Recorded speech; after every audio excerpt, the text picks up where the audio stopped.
আমরা এই যে গাছটি দেখতে পাচ্ছি, এই গাছটির নাম কালমেঘ। অসাধারণ ঔষধি গুণসম্পন্ন এই গাছ। কালমেঘ পাতায় রয়েছে একাধিক চমকে দেওয়ার মতো ঔষধি গুণ।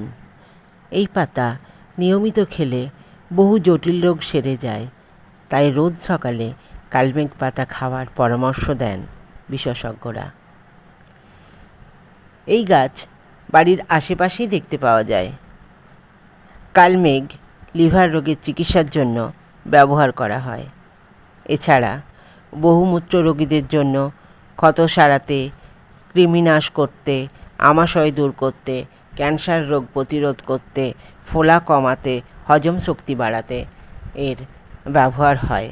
ব্রণ ও ত্বকের যত্ন নিতেও এই গাছের ব্যবহার হয়।